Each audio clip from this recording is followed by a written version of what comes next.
Hello guys, welcome back to our channel watching more interesting story audio subscribe channel। Chapter 6 श्लोक किस्सा स्पृश्य सुबह के 5 बज रहे थे और तब तक निशा गहरी नींद में सो चुकी थी और निशा को अपने आसपास कौन था इस बात की खबर नहीं थी, इसलिए वो अपने पति शौर्य को एक तकिया समझकर उसके ऊपर हाथ पैर डालकर बड़े मजे से सोती है। शौर्य अपनी बीवी को ऐसे सोते हुए देखकर मुस्कुराता है, फिर अचानक से वो घड़ी की ओर देखता है कि 5 बज रहे हैं। शौर्य निशा से दूर हटता है और अपने जॉगिंग के लिए निकल जाता है। दूसरी ओर श्लोक भी उठता है और प्रिशा को छोड़कर जाने लगता है। कभी प्रिशा मसलने लग जाती है। श्लोक उसकी ऐसी हालत देखकर उसे रजाई में लपेट देता है और प्रिशा भी रजाई में लिपटी हुई सो जाती है। श्लोक भी जॉगिंग के लिए चला जाता है। शरद और त्रिशा भी सो रहे थे और रोज की तरह शरद 5 बजे उठ जाता है। वो त्रिशा को छोड़कर जाने की कोशिश करता है, लेकिन त्रिशा तो शरद को छोड़ने का नाम ही नहीं लेती। शरद अपने मन में सोचता है, बेचारी थक गई होगी, सोने देता हूँ, क्यों इसकी नींद खराब करो, जॉगिंग कल कर लूंगा। इतना कहकर शरद भी त्रिशा के साथ सो जाता है। शौर्य और श्लोक जॉगिंग से घर वापस आ जाते हैं और समय देखते हैं कि 7 बजे है। दूसरी ओर शरद भी 7 बजे उठ चुका था। शरद त्रिशा से कहते हैं, त्रिशा मुझे छोड़ दो, मुझे जाना है ऑफिस के लिए, डर हो रही है। लेकिन त्रिशा घोड़े बेचकर ऐसे ही रही थी कि उसके कानों में चू तक नहीं पड़ती। शौर्य अपने कमरे में जाते हैं तो वह देखते हैं कि निशा आराम से सो रही है। निशा के पास जाकर बिस्तर पर बैठ जाता है और उसके चेहरे को देखकर सोचता है, निशा तुम सोते वक्त कितनी प्यारी लगती हो, एक मासूम बच्चे की तरह। इतना कहकर शौर्य निशा के चेहरे को छूता है और उसके सर को सहलाता है। शौर्य जैसा ही निशा के सर को सहलाता है, निशा कहती है, मम्मी प्लीज 5 मिनट और सोने दो। ये सुनकर शौर्य एक मुस्कान देते हैं और चला जाता है फ्रेश अप होने। श्लोक भी अपने कमरे में जाता है और देखता है प्रिशा चादर में लिपटी सो रही थी।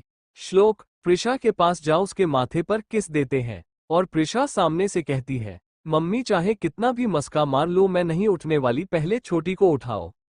प्रिशा की ऐसी बातें सुनकर श्लोक की हंसी छूट जाती है और वह भी अपने बाथरूम में फ्रेश होने के लिए चला जाता है। श्लोक और शौर्य फ्रेश होने के बाद डाइनिंग टेबल के पास आते हैं, तभी तो अंजलि मल्होत्रा भी वहां जाती है और कहती है, तुम दोनों की पत्नियां कहाँ हैं? दोनों भाई कहते हैं, बेचारी थक गई इसलिए सो रही है। अंजलि मल्होत्रा कहती है, अच्छा दुल्हनों का तो समझ में आता है, बेचारी थक गई, तुम्हारा भाई कहाँ है? श्लोक कहता है, पता नहीं, चलिए मां चलकर उसके कमरे में देखते हैं। तीनों शरद के कमरे में जाते हैं पर देखते हैं कि शरद को त्रिशा ने बहुत ही टाइट हक करके सो रही है। अंजलि मल्होत्रा गुस्से में कहती है, शरद ये क्या कर रहे हो तुम? मैंने कल तुम्हें समझाया था ना कि किसी भी लड़की को टाइम देना चाहिए और तुमने उसके साथ जबरदस्ती कर डाली। शरद हिचकिचाते हुए कहते हैं, मां आप गलत समझ रही हूं, मैंने कुछ नहीं किया।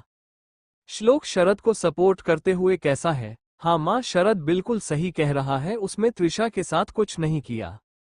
अंजलि मल्होत्रा गुस्से से कहती है, तो यह क्या है जो मैं देख रही हूं?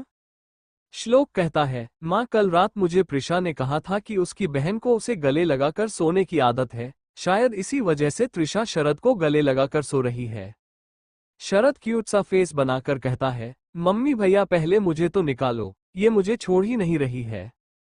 अंजलि मल्होत्रा त्रिशा के पास जाकर उसे हिलाकर उठाने लगती है।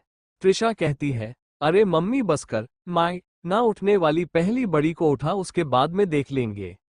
अंजलि मल्होत्रा कहती है, शरद इसके कान में चिल्लाकर बोल, उठ जा उठ जा। शरद कहता है, अरे मम्मी 1 घंटे से चिल्ला रहा हूं फिर भी नहीं उठती। अंजलि मल्होत्रा कहती है, हम सब एक साथ चिल्लाते हैं शायद उठ जाए। चारों के चारों जाकर त्रिशा की कन के पास चिल्लाते हैं, उठ जा त्रिशा, लेकिन त्रिशा तो उठती ही नहीं है। अंजलि मल्होत्रा कहती है, पहले इसकी बड़ी बहन को उठाना पड़ेगा, उसके बाद इसका नंबर आएगा। 3 सदस्य प्रिशा के कमरे में जाते हैं और देखते हैं कि प्रिशा चादर में लिपटी हुई है। अंजलि और शौर्य हैरानी से श्लोक की तरफ देखकर कहते हैं, तूने यह क्या किया अपनी बीवी के साथ? श्लोक कहता है, मां ये बहुत मसलती है, सोने भी नहीं देती, इसलिए मैंने इसे पैक कर दिया। शौर्य कहता है, अच्छा आइडिया है, मेरी बीवी भी बहुत मसलती है, मैं भी इसको ऐसे ही पैक करूंगा अगली बार। अंजलि मल्होत्रा कहती है, इसको उठा पहले। तीनों मिलके प्रिशा को उठाने की कोशिश करते हैं लेकिन नाकाम रहते हैं। तभी श्लोक कहता है, इनकी मम्मी को कॉल करते हैं, जरूर वो उठा देंगी। सभी लोग त्रिशा का फोन ढूंढने लगते हैं, तो शौर्य कहता है, त्रिशा के कमरे में चलो, उसका फोन लेकर कॉल कर लेंगे। सभी लोग त्रिशा के कमरे में जाते हैं और उसका फोन लेकर लॉक खोलने की कोशिश करते हैं। तभी श्लोक त्रिशा का फेस लॉक ओपन करता है और उनकी मम्मी को कॉल लगता है। तभी अंजलि मल्होत्रा कहती है, फोन स्पीकर पे रखो, तो वो स्पीकर पर रख देता है। त्रिशा की मम्मी का फोन उठता ही बोलती है, आज का सूरज कहाँ से निकला है, बहुत जल्दी उठ गई तुम दोनों। अंजलि मल्होत्रा कहती है, बहन जी मैं इनकी सास बोल रही हूँ, आप हमें कृपा करके इतना बता दीजिए त्रिशा कैसे उठती है। अगर आपकी बेटी त्रिशा सोएगी तब भी चलेगा, पहले त्रिशा को उठाने का कोई रास्ता बताएं। त्रिशा की मम्मी कहती है, जब तक त्रिशा नहीं उठेगी तब तक त्रिशा के उठने का कोई सवाल ही नहीं उठता। चैप्टर 7 वाह क्या बॉडी है। अपनी सास की बात सुनकर निशा कहती है, कौन पति किसका पति और मैं क्या भूल चुकी हूँ। इतना कहकर निशा सबको ध्यान से देखती है और कहती है, ओह आई एम सॉरी, हम एक पल के लिए भूल चुके थे कि हमारी शादी हो चुकी है, और सबसे माफी मांगने लगती है। निशा को ऐसे सबसे माफी मांगते हुए देखकर शौर्य को बुरा लगता है और शौर्य कड़क आवाज में कहता है, it's okay Nisha, you don't need to apologise, it was completely my fault. Nisha खुश होती है कि चलो कोई तो हमें सपोर्ट कर रहे हैं। निशा कंफ्यूज होकर कहती है, थैंक यू हमारा सपोर्ट करने के लिए, लेकिन क्या हम पूछ सकते हैं कि आप कौन हो? आप हमारे देवर हो या फिर पति? त्रिशा निशा का मजाक उड़ाते हुए कहती है, इनका लाल गाल देखकर भी समझ नहीं आ रहा है क्या, क्योंकि ये तुम्हारा पति है। निशा कहती है, ओह सॉरी, हमने नोटिस नहीं किया आपका गाल लाल कैसा हुआ। त्रिशा कहती है कि अगर तुम्हें किसी ने किस किया तो तुम क्या करोगे? निशा गुस्से से कहती है, तेरी अम्मा की जय, अगर कोई ऐसा करके तो देखे कान के नीचे धर देंगे एक। निशा शांत होकर कहती है, वैसे तुम हमें ये क्यों पूछ रही हो? त्रिशा कहती है, यह इनके गाल पर जो हुआ है ना, वो उसी का नतीजा है। निशा शौक होकर कहती है, क्या हमसे पूछे बिना हमारी फर्स्ट किस चुरा ली गई है? किसने किया ये पाप? त्रिशा कहती है, अपने आप पर नियंत्रण रखो निशा, तुम्हारा पहला चुंबन किसी और ने नहीं तुम्हारे पति ने ही चुराई है, अब ज्यादा भावनाओं में मत बह जाना।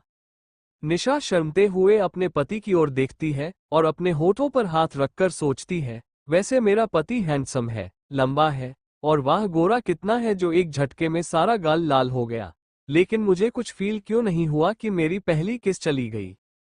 निशा को ऐसे अपने होठों को छूकर ख्यालों में डूबा हुआ देखकर त्रिशा कहती है, ज्यादा मत सोचो, सिर्फ सिर पर किस हुई है, होठों पर नहीं।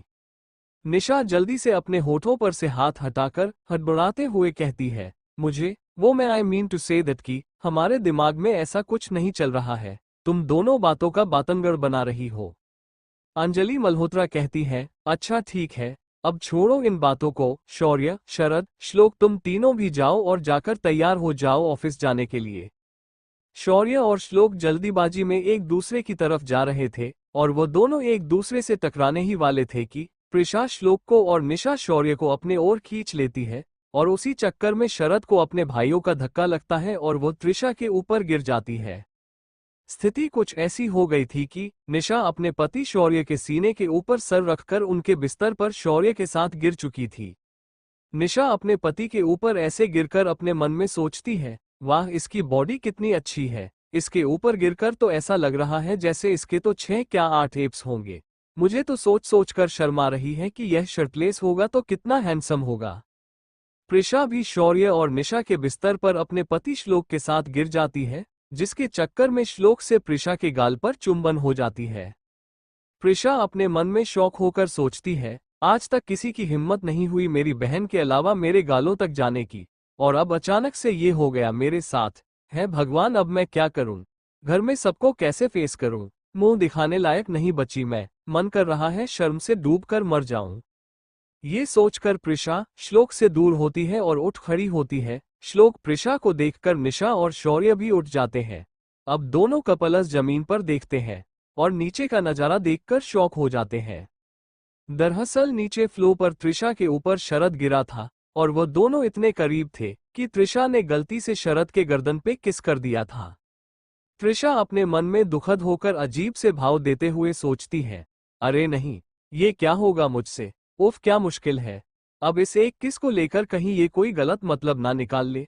और गंभीर होकर भगवान से प्रार्थना करने लगती है कि कृपया भगवान, कृपया शरद इस बात को भूल जाए और इस बात का कोई गलत मतलब ना निकले। शरद मल्होत्रा शर्माते हुए अपने मन में सोचता है, पहली बार मेरी बीवी ने मुझे किस किया है। मानता हूं कि गलती से, लेकिन मैं अपने आप से वादा करता हूं कि एक दिन ये किस गलती से नहीं तुम्हारी मर्जी से होगी। और त्रिशा की आंखों में देखने लगता है। यह नजारा देखकर अगर वहां सबसे ज्यादा खुश कोई था तो त्रिशा की बहन प्रिशा थी, क्योंकि वह अपने मन में सोच रही थी, मेरी तो फिर भी गाल पर किस हुई है, लेकिन मेरी बहन की तो नेक पर हुई है। भगवान जी, इस मामले में त्रिशा को ही आगे रखना, मुझे बहुत पीछे रखना, इस मामले में मैं दिखना नहीं चाहिए। अंजलि मल्होत्रा त्रिशा और शरद को कहती है, आज का पूरा दिन उसी पोजीशन में रहने का इरादा है, अब तुम दोनों उठ भी जाओ। त्रिशा और शरद शर्मिंदा होकर एक दूसरे से दूर हटकर खड़े हो जाते हैं। अंजलि मल्होत्रा कहती है, ठीक है, अब सब उठ ही गए हो तो अपने अपने पति को ऑफिस के लिए तैयार करके भेजो। और तुम लोग इतनी देर से उठती हो तो तुम्हें सुबह का नाश्ता बनाने की जरूरत नहीं है, दोपहर के खाने की तैयारी करो। तीनों बहुएं मान जाती है और कहती है, जी सासू माँ, आज का लंच हम बनाएंगे और आपको कोई भी शिकायत का मौका नहीं देंगे। निशा कहती है, सासू माँ, खाना तो दोपहर को बनाना है, क्या हम थोड़ी देर और सो सकते हैं। अंजलि मल्होत्रा ने नोटिस करती है कि तीनों बहुएं बहुत ज्यादा थकी हुई हैं, इसलिए उनको थोड़ी देर आराम करने की परमिशन दे देती है और कहती है, अगर तुम वापस नहीं उठे तो हम तुम्हें कैसे उठाएं। निशा कहती है, आप कोई भजन लगा दीजिए, हम तीनों खुदा खुद उठ जाएंगे। वो क्या है ना, हम तीनों को हनुमान चालीसा बहुत पसंद है। इतना कहकर वो तीनों प्रिशा के कमरे में चली जाती है सोने, और इन तीनों को सोते वक्त समय का पता ही नहीं चला और तीनों 8 से 10 बजे तक सोने लगे थे।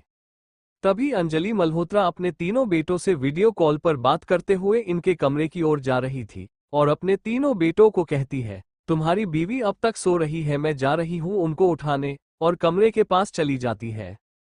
तभी प्रिशा उठने लग जाती है तो सासू मैया गलती से वीडियो कॉल वाला फोन उसी कमरे में रखकर अपने कमरे में चली जाती है। और कुछ देर बाद उनको याद आता है तो वो वापस अपना फोन लेने के लिए जाती है। तभी उनके बेटे शौर्य का उन्हें दूसरे फोन पर वीडियो कॉल आता है और शौर्य कहता है, माँ, आप अपना फोन गलती से उनके कमरे में भूल गई और वीडियो कॉल अभी भी जारी है। अंजलि मल्होत्रा कहती है, हाँ बेटा, मुझे याद है और मैं उन्हीं के कमरे में जा रही थी अपना फोन लेने के लिए। शरद अपनी माँ को रोकते हुए कहते हैं, माँ प्लीज कुछ देर रुक जाए ना, देखते हैं ये तीनों क्या करती है। अंजलि मल्होत्रा पहले तो शरद की बात नहीं मानती, लेकिन बाद में अपने बेटे के बहुत ज्यादा जिद करने पर मान जाती है।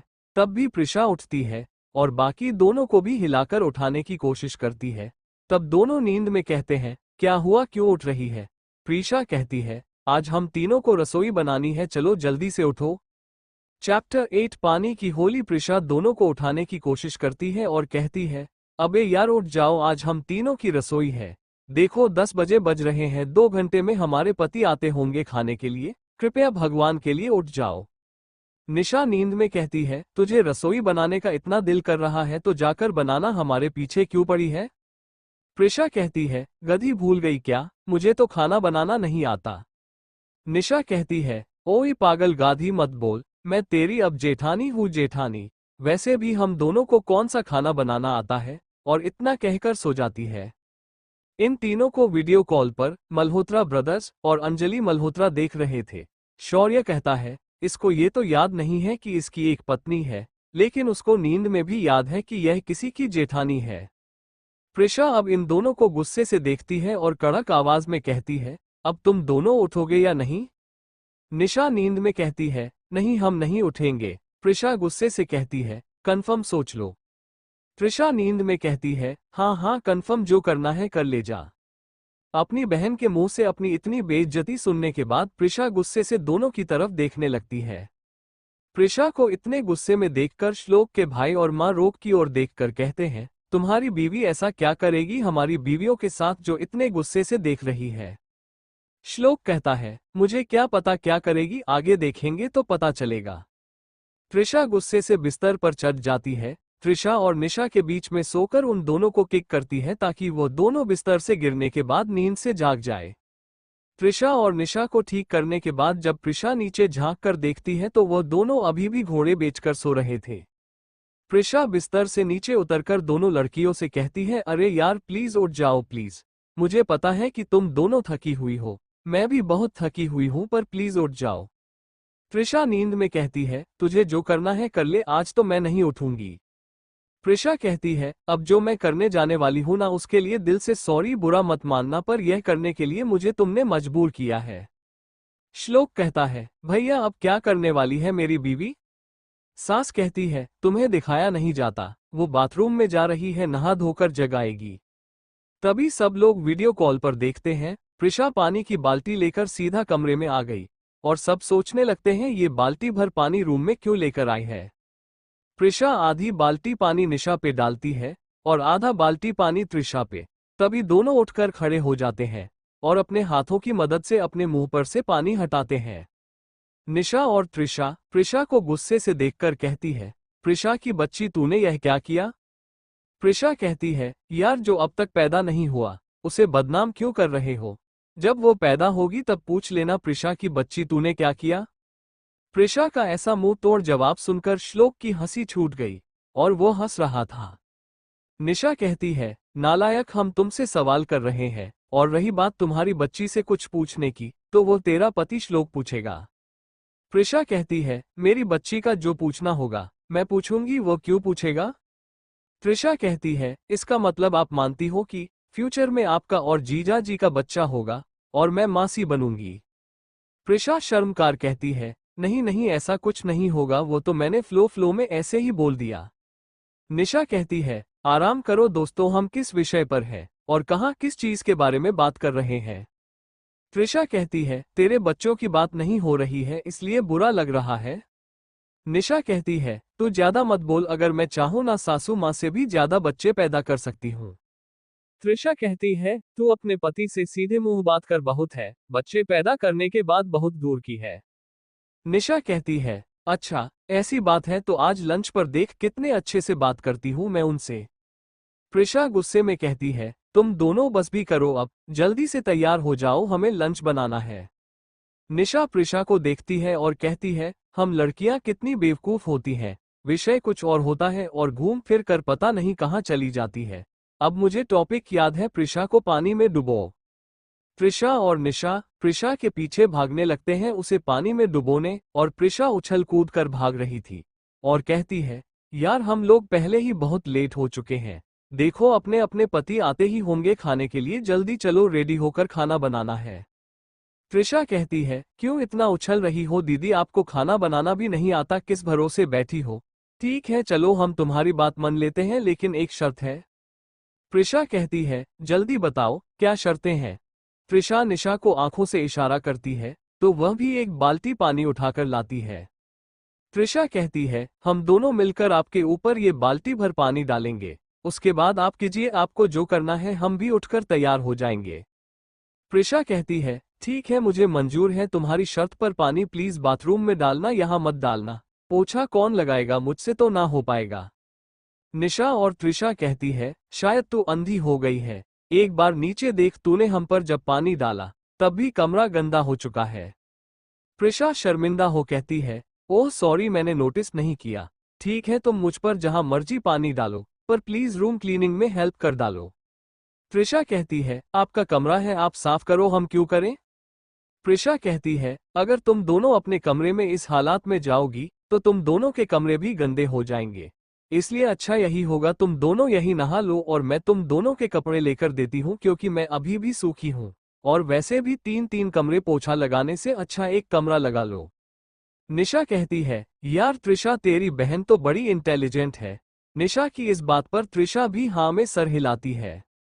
त्रिशा कहती है, ठीक है आप एक काम कीजिए, पहले जाइए और शरद के कमरे से मेरा सूटकेस लेकर आइए, मैंने अब तक अपना बैग नहीं खोला। निशा कहती है, मैंने भी अपना बैग नहीं खोला, इसलिए कबाड़ के बगल में मेरा सूटकेस लेकर आ जाओ। प्रिशा जाती है और दोनों के सूटकेस लेकर आती है। दोनों बेस्टीज कहते हैं, सूटकेस बेड पर रखो, फिर हम तुझ पर पानी फेंकेंगे, उसके बाद ही सफाई करेंगे। प्रिशा टाइम को देखकर कहती है, ठीक है मेरी माँ, जो करना है जल्दी करो। निशा और त्रिशा भी अपने मन की भड़ास निकालने के लिए और एक बाल्टी पानी डाल देते हैं प्रिशा के ऊपर। प्रिशा शांति से कहती है, अब हमारा पानी से खेलने का कार्यक्रम खत्म हो ही गया है, तो पहले पोछा लगाते हैं, उसके बाद एक एक करके नहा लेंगे। निशा और त्रिशा भी इस बात के लिए मान जाते हैं। तीनों लड़कियां मिलकर सबसे पहले पोछा लगा देती है।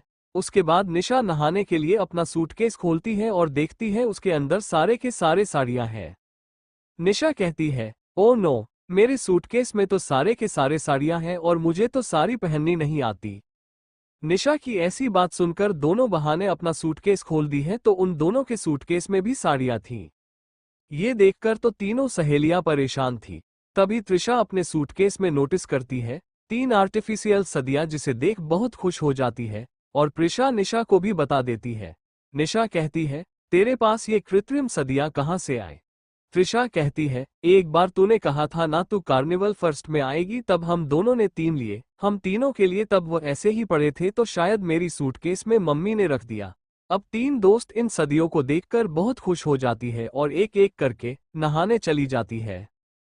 चैप्टर 9 संभाल अपना ससुराल। नालायक अंजलि मल्होत्रा कहती है, बहन जी आप हमें बस इतना बताएं कि हम प्रिशा को नींद से कैसे जगाएं। त्रिशा और प्रिशा की मम्मी कहती है, बहन जी आप प्रिशा के कान के पास फोन रख दीजिएगा स्पीकर पर। त्रिशा और प्रिशा की मम्मी की बात मानकर अंजलि मल्होत्रा प्रिशा के कान के पास फोन स्पीकर पर रख देती है और कहती है, बहन जी मैंने फोन कान के पास रख दिया है। त्रिशा की मम्मी प्रिशा से कहती है, प्रिशा उठ जाओ बेटा, सुबह हो गई है। ये सुनकर प्रिशा अपने मुंह पर कंबल डालकर वापस से सोने लगती है। अंजलि मल्होत्रा परेशान होकर अपनी समाधान से कहती है, बहन जी यह तो वापस से कंबल ढककर सोने लग गई। त्रिशा की मम्मी अंजलि मल्होत्रा से कहती है, आप उसकी मां बनकर उसकी चादर हटाने की कोशिश कीजिए, मैं डायलॉग बोलती रहूंगी।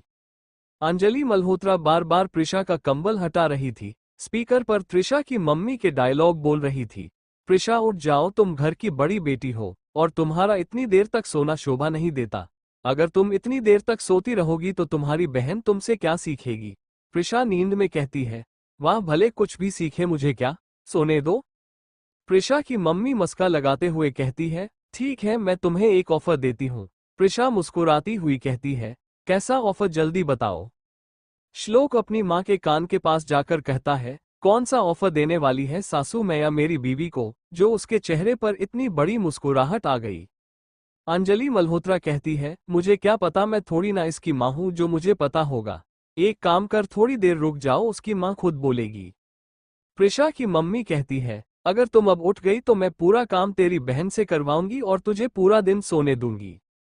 प्रिशा झट से उठकर कहती है, सच्ची, पक्का, वादा, और अपने अगल बगल में देखती है कि उसकी सास, पति और जेठ तीनों उसी को देखते हुए खड़े हैं और प्रिशा थोड़ी सी शर्मिंदा हो जाती है। प्रिशा कंफ्यूज हो कहती है, आप सब यहाँ क्या कर रहे हो और मेरी मम्मी कहाँ है। तभी फोन पर प्रिशा की मम्मी कहती है, उठ जा नालायक, संभाल अपने ससुराल वालों को, मुझे तो घर पर काम है, मैं फोन काट रही हूँ। इतना कहकर त्रिशा की मम्मी फोन काट देती है और प्रिशा सबको कंफ्यूजन की नजरों से देख रही थी। यहाँ हो क्या रहा है, सब मेरे आसपास क्यों खड़े हैं। श्लोक कहता है, अगर तुम उठ गई हो तो प्लीज तुम्हारी बहन को उठाओ। प्रिशा अपने बगल में देखकर कहती है, मेरी बहन, वो कहाँ है। श्लोक प्रिशा को उठाकर प्रिशा का हाथ पकड़कर शरद के कमरे में ले जाता है। प्रिशा देखती है कि त्रिशा शरद को पकड़कर सो रही है, तो प्रिशा शरद को कहती है, देवर जी आप त्रिशा को हल्के से गुदगुदी करो और जैसे ही वो थोड़ा सा हटेगी तो उसके हाथों के बीच तकिया डाल दो। शरद प्रिशा की बात मानकर बिल्कुल वैसा ही करता है और बिस्तर से नीचे उतर जाता है और कहता है, धन्यवाद भाभी, अब आप जाइए और इसको भी सोने दीजिए। अंजलि मल्होत्रा कहती है, नहीं नहीं, तुम ऐसा नहीं कर सकती, आज तुम तीनों की पहली रसोई है, इसलिए आज तुम्हें उठकर जल्दी तैयार होना पड़ेगा। प्लीज तुम अपनी बहन और निशा को भी उठा लो। प्रिशा त्रिशा को उठाने के लिए उसके बगल में जाकर सोती है और ताकिया हटाकर खुद को उसके हाथों के लपेटे में ले लेती है और त्रिशा को कहती है, ओ पागल, मुझे सोने के लिए जगह नहीं है तो पीछे हट जाओ। और इसी तरह प्रिशा त्रिशा को हटाते हुए बिस्तर से नीचे गिरा देती है। त्रिशा उठकर कहती है, तेरी हिम्मत कैसे हुई मुझे नीचे गिराने की, और बस इतना कहकर त्रिशा नींद में तकिया उठाकर प्रिशा को मारती है, लेकिन प्रिशा के साइड में हटने की वजह से ताकिया जाकर सीधा शरद के मुंह पर लगता है। शरद करता है, अरे यह क्या कर रही हो तुम, त्रिशा धीरे से अपनी आंखें खोलकर कहती है, जी जी अपने कमरे में लड़का किधर से आया? त्रिशा कहती है, ये तुम्हारे पति का कमरा है। त्रिशा कहती है, पति वो कब और कहां से पैदा हुआ? और शरद को देखकर कहती है, अरे मैं भूल गई, ये मेरा पति है ना, सॉरी मैं भूल गई थी। शरद कहता है, इतने हैंडसम पति को कोई कैसे भूल सकता है? सास कहती है, इन दोनों बहनों को शादी तक याद नहीं है, पति कहां से याद रहेगा, पता नहीं तीसरी वाली का क्या होगा, उसको भी उसकी शादी याद भी होगी या नहीं किसे पता। अंजलि त्रिशा और प्रिशा की ओर देखकर कहती है, अब तुम दोनों उठ ही गई हो, तो चलकर अपनी सहेली निशा को भी उठा दो। त्रिशा प्रिशा और बाकी सब शौर्य के कमरे में जाते हैं और देखते हैं कि निशा तो आराम से सो रही है। अंजलि मल्होत्रा कहती है, निशा उठ जाओ। निशा नींद में कहती है, मम्मी प्लीज 5 मिनट और सोने दो ना। अंजलि मल्होत्रा परेशान होकर कहती है, अब इसको कैसे उठाए हम? प्रिशा उत्साहित होकर कहती है, मम्मी जी इसे सिर्फ 2 ही तरीकों से उठाया जा सकता है। अंजलि मल्होत्रा कहती है, जल्दी बताओ क्या है वो 2 तरीके? प्रिशा कहती है, पहला तरीका तो ये है, टीवी पर उसका मनपसंद कोई भी सीरियल लगा दो, और दूसरा तरीका मैं नहीं बता सकती। सास कहती है, दूसरे तरीके की क्या जरूरत है, शौर्य बेटा जाओ और जाकर टीवी लगाओ। शौर्य कहता है, मम्मी मेरे कमरे का केबल खराब हो गया है। और त्रिशा की तरफ देखकर कहता है, आप प्लीज दूसरा तरीका बताएं। त्रिशा कहती है, हम बता देंगे, पर आपको चोट लगेगी। अगर आप इस तरीके के लिए तैयार हो तो बताइए, हम आपको बता देंगे। शौर्य कहता है, मैं तैयार हूं, दूसरे तरीके के लिए बताइए। त्रिशा ने उत्साहित होकर कहा, निशा को पुरुष स्पर्श से समस्या है। पुरुष स्पर्श करेंगे तो कुछ नहीं होगा, लेकिन अगर किसी आदमी ने उसको किस भी कर लिया तो वो उठकर खड़ी हो जाती है। अंजलि मल्होत्रा अपने बेटे शौर्य की तरफ देखती है और कहती है, ये सजा थोड़ी ना है, ये तो इसके लिए मजा होगा। त्रिशा कहती है, सासू माँ जस्ट वेट एंड वॉच, आप बस आगे आगे देखे होते हैं क्या? और शौर्य की तरफ देखकर कहती है, जेठ जी कृपया जारी रखें। शौर्य हिचकी चाटे हुए कहता है, कहाँ किस करना है? शरद शौर्य की बात सुनकर कहते हैं, भैया आप कहाँ करना चाहते हो? त्रिशा कहती है, तुम्हारी कोई मर्जी नहीं चलने वाली, अगर कहीं भी कर दोगे ना तो बहुत जोर की पड़ेगी तुम्हारे भाई को, शायद तुम्हारे भैया जिंदा भी ना बचे। और शौर्य की तरफ देखकर कहती है, आप इनकी बातें मत सुनिए और माथे पर किस कर दीजिए। शौर्य हिचकिचते हुए जाकर निशा को किस कर देता है और निशा नींद से जागकर सीधा शौर्य के गाल पर तमाचा जड़ देती है और खुद को अपने दोनों हाथों से धक्कर कहती है, कौन हो तुम, यहाँ क्या कर रहे हो? और आप सब कौन हो? सास कहती है, लो ये भी भूल गई इसकी शादी हो चुकी है। क्या निशा अपने पति का पहला चुंबन स्वीकार कर पाएगी, या फिर वो शौर्य से नाराज हो जाएगी क्योंकि उसने निशा का पहला चुंबन चुरा लिया था? चैप्टर 60 माया। अब आदर्शय बोला, मॉम अपने ख्यालों के घोड़ों को थोड़ा लगाम लगाया, आप कुछ ज्यादा ही आगे चली गई है। मुझे भी नहीं पता कि उस लड़की के दिल में मेरे लिए क्या है, और मैं अपनी फीलिंग बताकर उसे खोना नहीं चाहता हूँ, और अभी मैं आपको उसे नहीं मिला सकता हूँ, तो प्लीज आप मुझे फोर्स ना करें। जया जी बोली, ठीक है बेटा, लेकिन अगर तुझे जरा सा भी लगे कि वो लड़की तुझसे प्यार करती है तो तू देर मत करना और उसे प्रपोज कर देना। हमें इस बात से कोई एतराज नहीं है कि वो लड़की कौन है, कहाँ से है, हमें तुम्हारी खुशी से मतलब है। इतना सुनकर आदर्श ओके मॉम बोलकर वहां से राहुल के पास चला जाता है। राहुल कुछ इंपॉर्टेंट गेस्ट्स के पास था जो कि यहाँ पर आदर्श के साथ मीटिंग के लिए आए थे। आदर्श जैसे ही हॉल से बाहर निकलने को होता है तभी वो एक लड़की से टकरा जाता है और वो लड़की नीचे गिर जाती है। ये लड़की कोई और नहीं माया कपूर थी। आदृश्य माया को नहीं जानता था, लेकिन माया आदृश्य को अच्छे से जानती थी। माया आदृश्य को घूर घूर कर देखे जा रही थी। माया आदृश्य से जानबूझकर टकराई थी क्योंकि उसने आदृश्य बाहर की तरफ जाते हुए देख लिया था। आदृश्य का ध्यान नहीं था, वो किसी से फोन पर बात कर रहा था, इसलिए माया जानबूझकर आदृश्य से टकरा गई और बेचारी आंखों से आदृश्य को हेल्प के लिए देख रही थी। आदृश्य किसी लड़की को गिरे हुए देखकर उसकी तरफ देखने लगता है और उससे पूछता है कि आप ठीक तो हैं? माया बोलती है कि मिस्टर राठौर प्लीज मेरी हेल्प करिए, मुझे काफी चोट लगी है, मैं नीचे जमीन पर गिर गई हूँ, मुझसे उठा भी नहीं जा रहा है। ये सुनकर आदृश्य एक होटल स्टाफ को माया की हेल्प के लिए बोलता है। माया को उठाने के लिए होटल स्टाफ को आते देखकर माया अपने गुस्से को थोड़ा कंट्रोल करती है और अपने मन में सोचती है, ये इंसान क्या है, क्या यह मुझे हाथ भी नहीं लगा सकता है। यहाँ एक लड़की इसे अपनी हेल्प के लिए बोल रही है, ये मेरी हेल्प भी नहीं कर सकता। वो होटल स्टाफ माया को उठाने की कोशिश करता है तो माया उसे दूर झटकते हुए कहती है कि मुझे हाथ मत लगाओ। 2 कौड़ी के सर्वेंट, तुम्हारी हिम्मत कैसे हुई मुझे हाथ लगाने की। आदृश्य ये देखकर थोड़ा हैरान होता है, अपने आप से ही कहता है कि यह लड़की अभी तो मुझे से हेल्प के लिए बोल रही थी और अभी मैंने सर्वेंट को बोला ये से दूर झटक रही है। आई थिंक यह मुझसे हेल्प चाहती थी। यह सोचकर आदृश्य उस माया की तरफ देखा है और बोलता है कि ये आप की हेल्प कर देगा, मुझे कुछ काम है, मैं आपकी हेल्प नहीं कर सकता, सॉरी, और बोलकर वहां से चला जाता है। वही माया गुस्से से उसे सर्वेंट को देखती है और वहां से खुद से उठकर चली जाती है। वहीं से थोड़ी दूर पर पायल बैठी हुई थी, वह सब कुछ देख रही थी। पायल माया से बोलती है कि बेटा क्या हुआ, आदृश्य अभी तुम्हें छोड़कर चला क्यों गया। माया गुस्से से बोलती है, मॉम वो आदमी बहुत ज्यादा घमंडी है, मेरी और उसकी टक्कर हुई और मैं गिर गई, लेकिन उसने मेरी बिल्कुल हेल्प नहीं की। उसे आदृश्य में इतना घमंड है कि उसने मुझे खुद से उठाने की बजाय उसे 2 कौड़ी के नौकर को बुलाकर मुझे उठाने के लिए, इसका बदला मैं लेकर रहूंगी। उसने माया कपूर को हाथ नहीं लगाया, क्या मैं कोई गंदी चीज हूं, मैं उससे इसका बदला लेकर रहूंगी। पायल माया को शांत करते हुए बोलती है कि बेटा उससे शादी करने के बाद तुम उससे सब चीजों के बदला ले सकती हो, लेकिन अभी तुम शांत रहो, अपने दिमाग से काम लो। अगर तुम अभी से ऐसा बोलोगी और किसी ने सुन लिया तो तुम्हारी शादी बिल्कुल भी नहीं हो सकती है। आदृश्य वहां से सीधा राहुल के पास जाता है क्योंकि राहुल के पास उसके कुछ फॉरेन क्लाइंट्स थे जो कि उससे मीटिंग के लिए आए हुए थे। आदृश्य अपनी मीटिंग कैंसिल नहीं कर सकता था, इसलिए उन्होंने उन फॉरेन क्लाइंट्स को पार्टी में ही बुला लिया था। आदृश्य वहीं पर बने हुए एक मीटिंग रूम में जाता है और अपनी मीटिंग कंटिन्यू करता है। थोड़ी देर में उनकी मीटिंग कंप्लीट हो जाती है और फॉरेन क्लाइंट्स पार्टी एंजॉय करने के लिए आ जाते हैं। आदृश्य आदिति के बारे में राहुल से पूछता है कि अदिति का टेबल नंबर क्या है, क्योंकि आदृश्य को नहीं पता था अदिति का टेबल नंबर क्या है। राहुल अपने पास रखे हुए टैब से अदिति के टेबल नंबर के बारे में आदृश्य को बताता है और आदृश्य वह सुनकर खुश होते हुए उसे मीटिंग रूम से निकाल जाता है। आदृश्य अब आदिति की टेबल की तरफ जा रहा था। वही आदिति को इन सब के बारे में नहीं पता था, वह सामने स्टेज पर देख रही थी, लेकिन मीरा उसके साइड में बैठी थी। उसने आदृश्य को उनकी तरफ आते हुए देख लिया था। मीरा बोलती है कि अदिति तुम यहीं पर बैठो, मैं वॉशरूम से आती हुई, और मीरा वहां से चली जाती है। थोड़ी देर में वहां पर आदृश्य आकर बैठ जाता है। आदिति को लगता है कि मीरा आ गई है। आदिति मीरा को बोलती है कि मीरा तुम काफी जल्दी आ गई।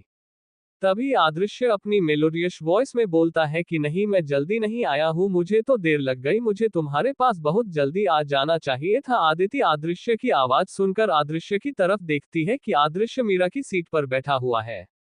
ये देखकर आदिति इधर उधर देखती है और आदृश्य के हाथ को पकड़कर उसे अपने पास करते हुए बोलती है, मिस्टर राठौर, अभी आप यहाँ क्या कर रहे हैं? अगर कोई हम दोनों एक साथ देख लेगे तो क्या सोचेगा? आदृश्य आदिति से अपने हाथ को छुड़ाता है और आदिति की चेयर को अपने पास खींचते हुए बोलना है कि यहाँ पर इतनी लाइट्स नहीं है और कोई भी हमें नहीं देख पाएगा, और उसके चेहरे को अपने मेरे पास करते हुए आदृश्य अब आदिति की कमर में हाथ डाल लेता है और आदिति को चेयर से उठाकर वहां से एक साइड ले जाता है जहां पर काफी लाइट थी। आदृश्य आदिति से कुछ बातें करना चाहता था, इसलिए आदृश्य आदिति को वहां लेकर आया था। यह एक प्राइवेट लाउंज था। आदृश्य आदिति को वहां लेकर आता है और आदिति को ऊपर से नीचे तक देखना है। आदृश्य आदिति को देखता ही रह जाता है और बोलना है, you are looking damn hot Aditi. ये सुनकर आदिति शर्मा जाती है और बोलती है, मिस्टर राठौर में इतनी भी सुंदर नहीं लग रही है जितनी आप मेरी तारीफ कर रहे हैं। आदृश्य आदिति को कमर से पकड़ता है तो आदिति अपने हाथ आदृश्य के सीने पर रखते हुए बोलती है, छोड़िए मुझे, कोई देखेगा तो क्या बोलेगा?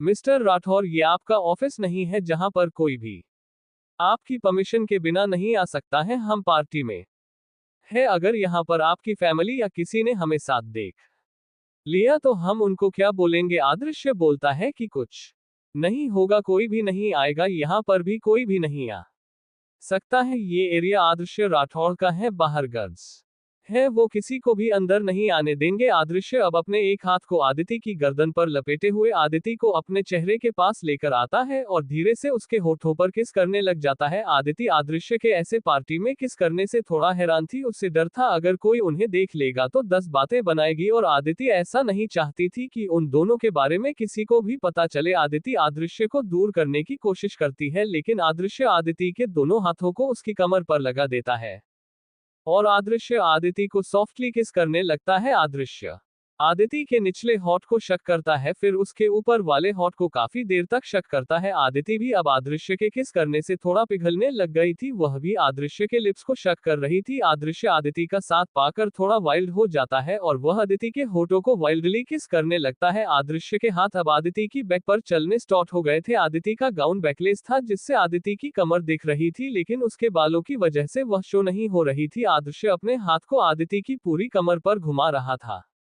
अदृश्य के स्पर्श से आदिति की बॉडी पर गुजबम्ब आ जाते हैं और वो अदृश्य से दूर जाने की कोशिश करती है लेकिन अदृश्य आदिति को अपने से दूर नहीं करता है। दोनों की काफी लंबी किस चलती है। अदृश्य तो आदिति को छोड़ना ही नहीं चाहता था लेकिन आदिति को सांस लेने में प्रॉब्लम होने लग गई थी। अदृश्य के छोड़ते ही आदिति पास में रखे सोफे पर बैठ जाती है और अपनी सांसों को काबू करने की कोशिश करती है। तभी किसी के कदमों की आवाज आती है। ये सुन आदिति अदृश्य को देखती है। अदृश्य को पता था कि ये कौन हो सकता है। अदृश्य आदिति को दूसरे रास्ते से होटल के पार्टी हॉल में लेकर चला जाता है। Thanks for watching video. Subscribe for more interesting story audio.